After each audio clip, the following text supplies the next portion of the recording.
mental health. During this coronavirus period, this is particularly acute for so many people.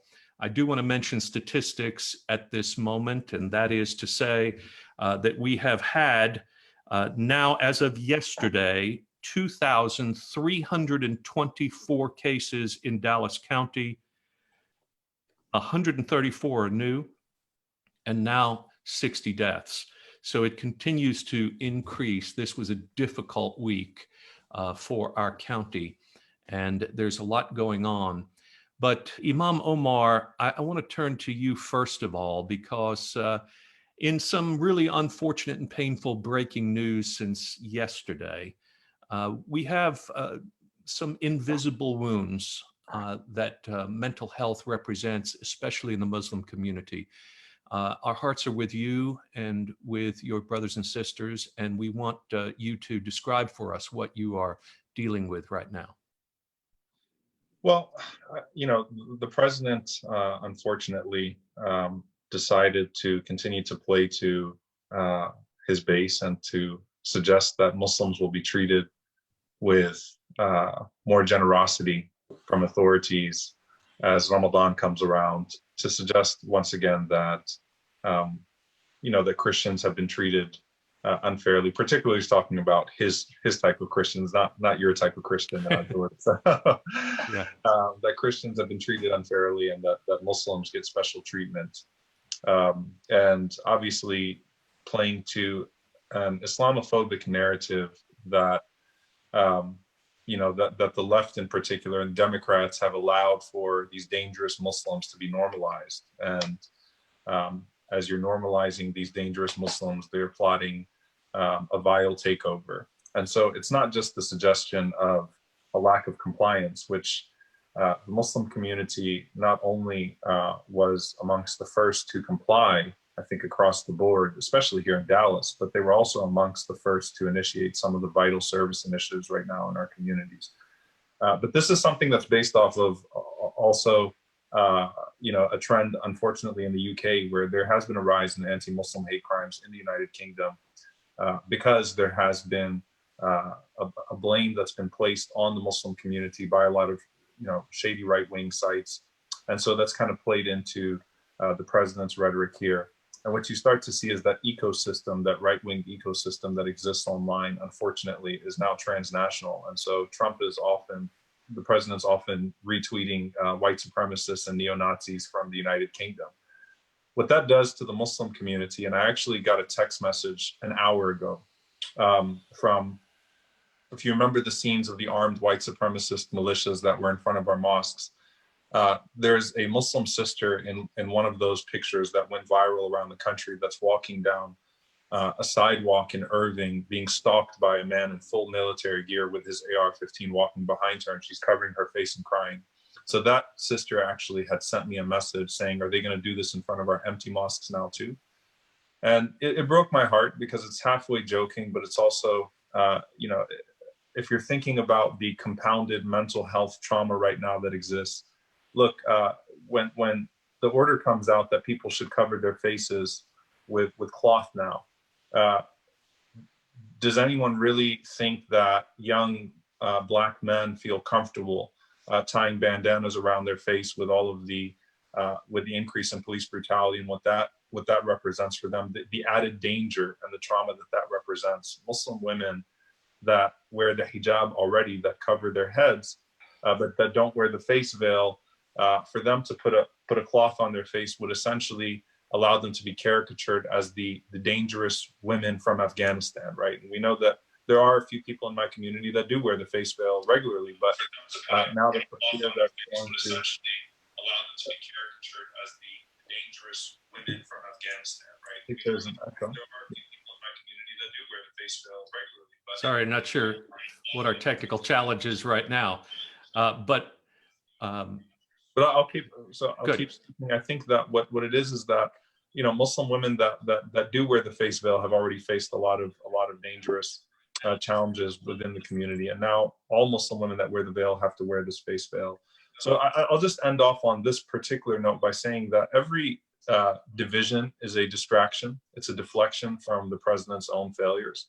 And so anti-Semitic tropes are very common, right? To suggest that there's this secret hand in the background that is peddling something that's nefarious. And so those same tropes of disloyalty and a secret force that that becomes the scapegoat for the actual government's failures to do right by the situation now gets cast on the Muslim community in the exact same way.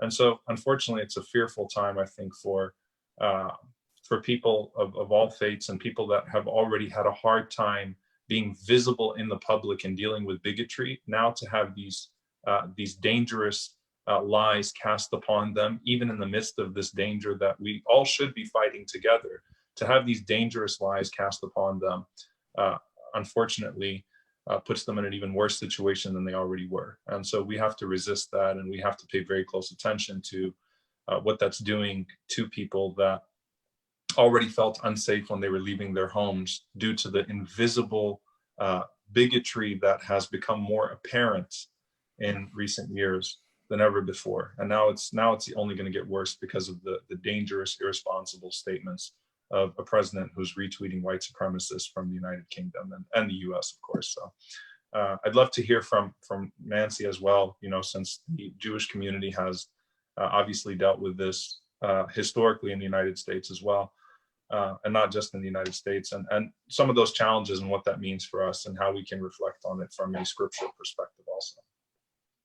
Well, I will just say one word about that in particular before I kind of move us to the mental health issue, mental illness and mental wellness, which is very much related. But, just from the time that the president talked about people being able to return to churches by Easter and completely ignoring the fact that not everyone in the United States goes to church on Easter, and that there were other religious communities that had observances that were being affected at the same time, is an indication of, who he thinks counts in this country and who doesn't count in this country. And I think that, so just to shift to the mental wellness part, I think that just as this crisis is exposing feelings and trends and conspiracy theories that have been present in our society all along, and now we're getting exposed in new ways because of this pandemic. Likewise, mental illness has been very widespread in our community. The levels of fear, anxiety, mental illness have been going up rapidly over the last several years, and especially in young people.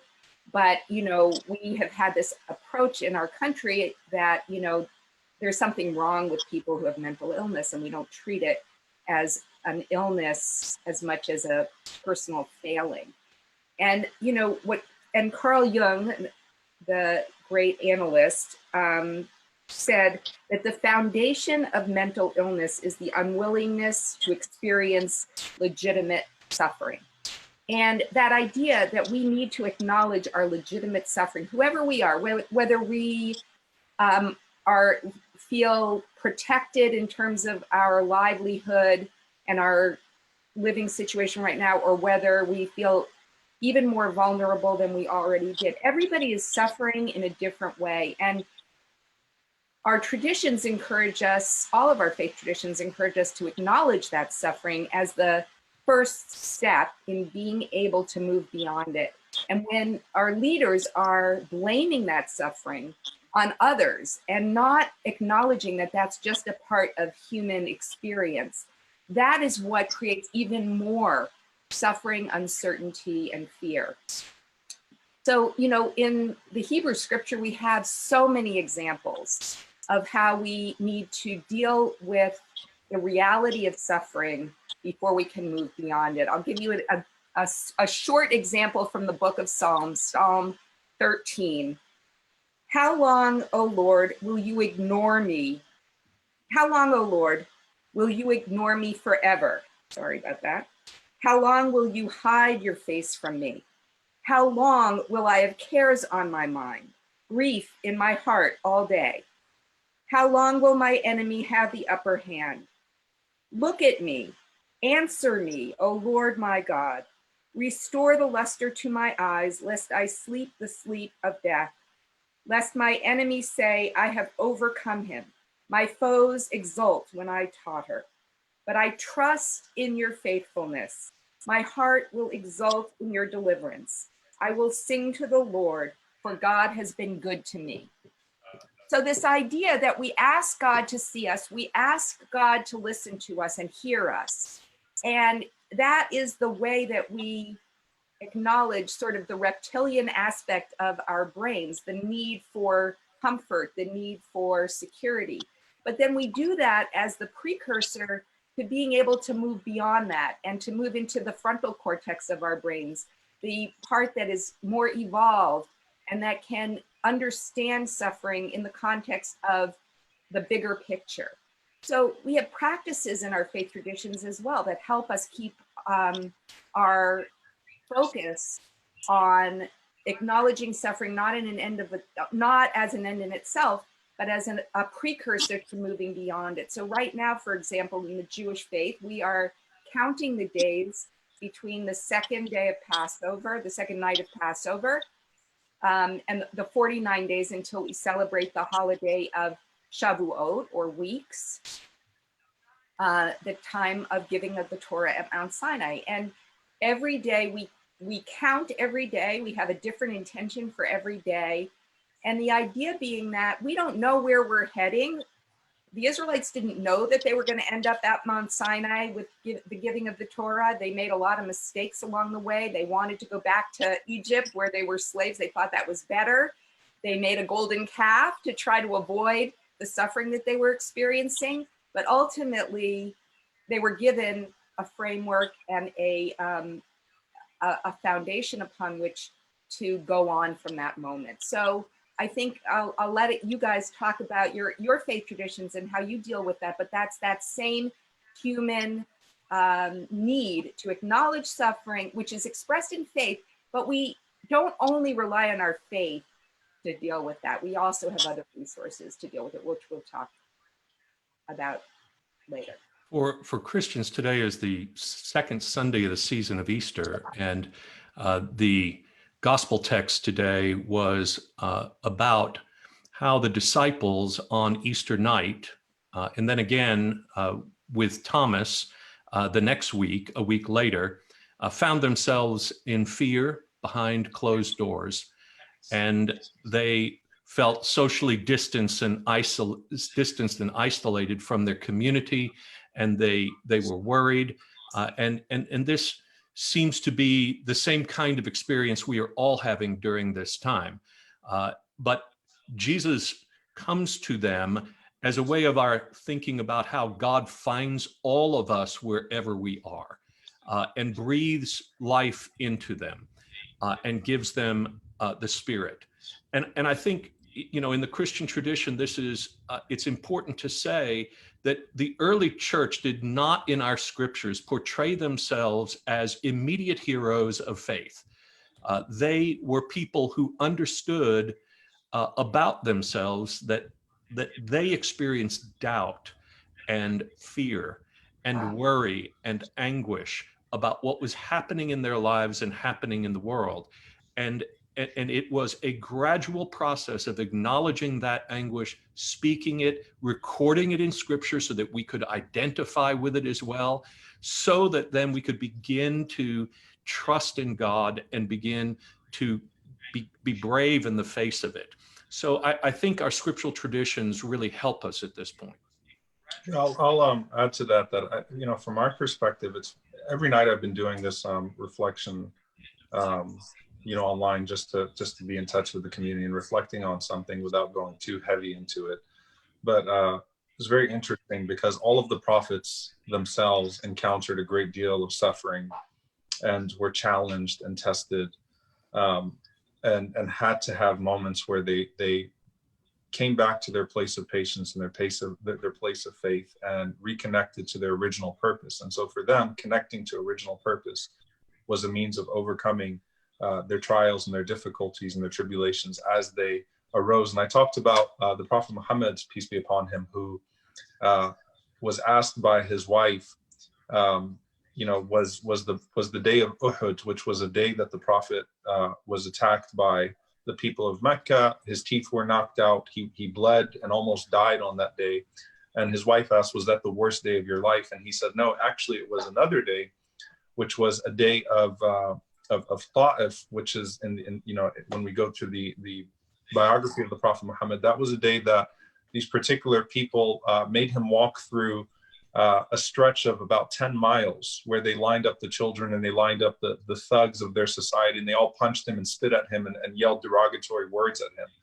So he said that was actually the worst day of his life. So it wasn't the bleeding, the physical wounds, but it was the emotional wounds, the mental torment that came with it. And for him to acknowledge that as the prophet of God, to say that was the worst day of my life, not the day I almost died, right, is something that I leaned on. I've leaned on in these last few days and these last few weeks, and tried to help my community see as well, which is basically that there are wounds at times that are invisible, and those are the hardest ones to deal with. And we have to think as a faith community about how to be proactive in anticipating how when you say 1 in 4 adults was already diagnosed with mental illness, for example, before this era, what's that going to look like going forward? And how do we anticipate that properly and make sure that the institutions that are dealing with that the resources that were already scarce, but at least available to some extent prior to this, are bolstered after this, not put to the side, not brushed off as some unnecessary thing. And I'll share one thing from the Quran. In the Quran, when God talks about the orphan, he always uses the word honoring the words honoring the orphan. Don't just take care of the orphan, honor the orphan. And there's a verse that I've been pondering on, which is where God talks about those who feed from despite their love of their own food, they feed the one who is destitute, the orphan, and the slave.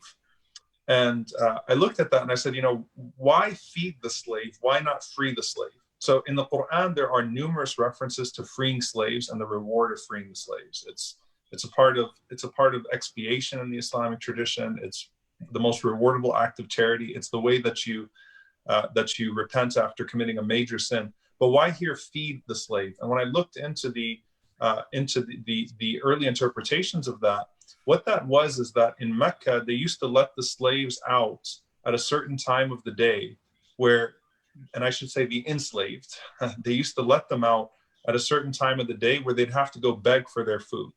And so those Muslims that didn't have the capacity to free them, they were called to at least dignify them and feed them so that they're not begging in the streets and having their trauma compounded by the fact that they're already dealing with a loss of dignity in what seems to be their permanent state.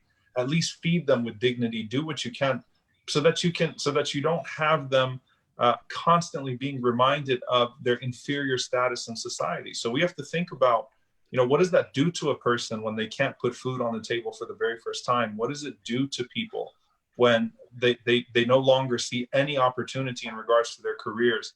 What does it do to people when, they're thinking about when that 60 days expires, what's going to happen to my rent? Am I going to get evicted or not? What does it do to people when xenophobia is being stoked, despite everything that we're dealing with as a society? Minority communities are also once again being thrust into having to worry about the threats of bigotry on top of the threats of the virus. And we need to make sure we anticipate that properly. I think it's interesting that during this time, when we think about mental health, people who do not struggle ordinarily with mental health are learning from people who do about how to cope. That is to say, there are certain things that professionals, psychiatrists and therapists and doctors teach people who are wrestling with mental health on an ongoing basis that they need to do. And that is, they don't stay isolated, for instance, communicate with others. Make sure you're getting good nutrition and good exercise. Make sure that you check yourself about your level of despair and your thoughts, and you counter that with techniques about about how to meditate upon the gifts of life and not only what is lacking. So it's interesting that so much of the time, I think people think that there is this small population of people who are wrestling with these invisible wounds and invisible pains, as you put it, Omar, and they have to deal with things in a unique way. But now we're all actually learning from them, which I think is a helpful thing for us in terms of our ongoing sympathy beyond this point for those whose challenges are even more acute during this time. Nancy? Yeah, I mean, I also wanted to go back to something that George mentioned and then Omar also mentioned from your tradition. So the idea that Jesus asks the disciples to breathe on others, right? Yes, right. And the idea that even if you're not the slave owner, you still have responsibility for the slave. You know, I think that this speaks to the idea that social emotional health is not just an individual issue.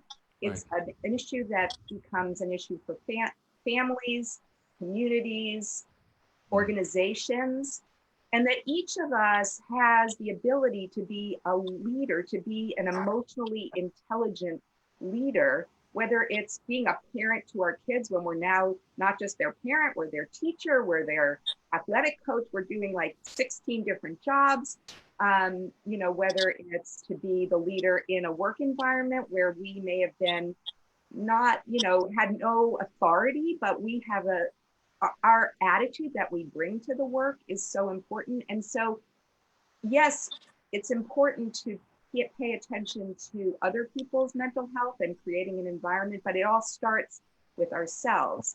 And so, you know, we have to regulate our own social emotional health before we can ever expect to help others. I always, you know, talk about the put on your own oxygen mask before you can right. child's. I mean, I think that that is really important to acknowledge right now that we are all, no matter what situation we are in, we are all experiencing unprecedented levels of uncertainty, fear, anxiety. In some of us, that inspires more hope. In others, it inspires more despair. That's an up and down thing. Sometimes we feel the hope, sometimes we feel the despair. We have to acknowledge that and make sure that we don't think we can handle it all by ourselves. You know, be willing to reach out. There are so many resources available right now. Texas Health and Human Services has a hotline where you can get free counseling. And lots of organizations, Halliburton, and yeah, let's mention Grant Halliburton Foundation. I think is a really important one. They specialize in the mental health of young people, but they are available to everyone, and they have a tremendous service that they provide. If you go to granthalliburton.org, you're able to actually put in who you are in terms of what you're experiencing, what your age is, what your circumstances are, what your zip code is, and they can match you with mental health resources in a beautiful way. So it's important to find groups like that that are there for you in the midst of your pain so that you don't stay in it. Yeah, I wanted to just speak to one thing that Nancy just said. If you were done with your thought, I'm not sure if I am. That's fine. Yeah, just so one of the things that that we often neglect, especially as faith leaders or people of empathy or people that would hope to be people of faith and empathy, is compassion fatigue. And one of the ways that I draw the distinction for my community is that, you know, the difference between the hyper individualism of the entire world is there for my utility to feed me and to make me a happier person, and the theological view of building yourself up to be a more capable person to support others is that you fill your own tank so that you can be not just the most capable servant of God, but the most capable servant of the people. And so you need to be able to put on your oxygen mask, as you said, to be able to fill yourself up with that, because you can't give what you don't have. And so if you're not filling yourself with that peace constantly through prayer and through the necessary breaks, And we often don't take our own, I certainly don't take my own advice when I give this about taking time out and doing these things, but I hope that if I keep on saying it in my sermons, that at some point it'll stick and it'll make me do it. But everyone has to take the necessary time to make sure that they themselves are capable of being there for everyone else in the home. And by the way, it's not just spouses and spouses. Our children are suffering in certain ways right now too, right? So it's like, if your kid is not getting their social nutrition anymore, right? They're not seeing their friends anymore. They're at home. They're feeling stuck. So they might lash out. They might act in a certain way. We have to be thoughtful enough to say, okay, how do we give everyone their time and their place and create an environment that will nurture them to where we have peace in our homes? And then how do we transfer that peace to society around us to where no one is being overlooked in speaking about the mental health pandemic that already existed before this and how we treat that going forward. And so I'd say that for faith leaders, by the way, we need to humbly yield and give way to mental health experts in our own communities, maybe because there might be some suspicion at times towards mental health experts. So every webinar we've done at Yapin Institute for Islamic Research, we've had a mental health voice. We've had one of our fellows that's actually a psychiatrist to talk about how you deal with this emotionally and mentally. We have a Ramadan preparation webinar coming up on Wednesday, and we have a mental health element to that because it's important for us to endorse those experts in our communities, to give way to them, to yield and say, listen to this person that can give you some of the necessary tips for you to be able to get through this. You know, I was looking in the paper today in the Dallas Morning News, there was this quote from the Michigan governor, you know, Gretchen Whitmer, and she said to all those thousands of people who were protesting against her stay-at-home order, this is what she said: it's okay to be frustrated. It's okay to be angry. If it makes you feel better to direct it at me, that's okay too. I've got thick skin, and I'm always going to defend your right to free speech. And it made me think, so where is she getting her oxygen? You know, she must be doing something to be able to stand up there and say, you know, take it out on me, just as we are feeling like sometimes we take it out on others, sometimes others take it out on us. You know, what's going to give us the ability to say, I can take this. I understand you're anxious, you're fearful. I am too. But let's figure out a way to do this together and, you know, direct our anxiety, our fear, and our anger at the right thing, not at each other. So this is a subject we could go on and on about, and we probably could spend another episode on, but we are coming to the close of our time together today. I want to say that, you know, I think faith offers an antidote in this time in unique ways, in that it helps us distinguish between optimism and hope. Optimism is based on a wish that things are just going to get better because we want them to. Hope is something that actually comes to us in the midst of a difficult thing that we are facing and says, it may not be okay the way things are, and they may not work out in the near term the way you hope they will, but you can be okay in the midst of it, that God is with you. And God is always the one who is at the end of all things waiting for us, and we can cling in hope and live with that hope before us. So thank you, Imam Omar and Rabbi Nancy, for another edition of The State of Our Faith. Each Sunday, we'll be back next week again. And for those of you who have tuned in and want more resources about mental health, we have them on our website. We've listed them there. There are links and descriptions of those resources for you. They are at www.faithcommons.org. And there's a lot more information there. We hope you'll subscribe and we'll see you next week here on Facebook Live. Thanks very much, and God bless you all.